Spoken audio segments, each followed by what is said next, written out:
During the trial, the defense tried to argue that Krista had a difficult childhood, that abuse and trauma had warped her mind.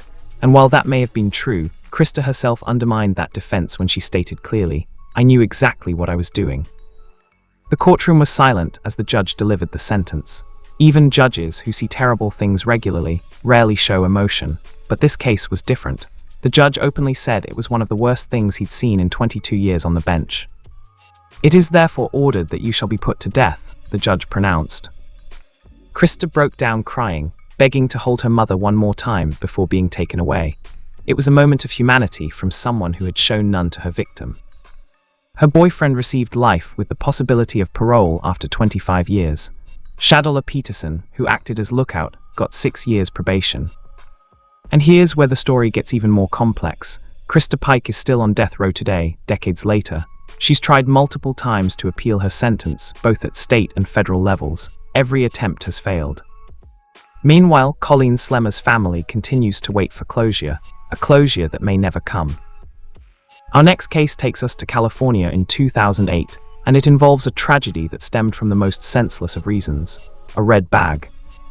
Pedro Espinosa was 23 years old and a member of the 18th Street Gang. He had just been released from prison, supposedly a second chance at life. But instead of using that chance to turn his life around, he threw it away in the most tragic way possible. On a March evening, 17-year-old Jamil Shaw Jr. was walking home from the mall, talking to his girlfriend on the phone. He was carrying a red bag. That's it. That's all it took. Espinosa saw the red bag and, in his gang-addled mind, assumed Jamil was a rival gang member. He wasn't. Jamil had nothing to do with gangs. He was a high school football player with a bright future ahead of him. According to Jamil's father, who later recounted the tragedy, his son was on the phone when Espinosa approached him and asked, "What set you from? Gang slang for what gang are you in?" Jamil didn't answer because he couldn't answer. He had no gang affiliation.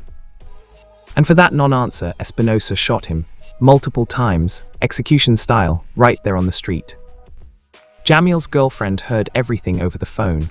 Imagine that horror, listening helplessly as someone you love is murdered.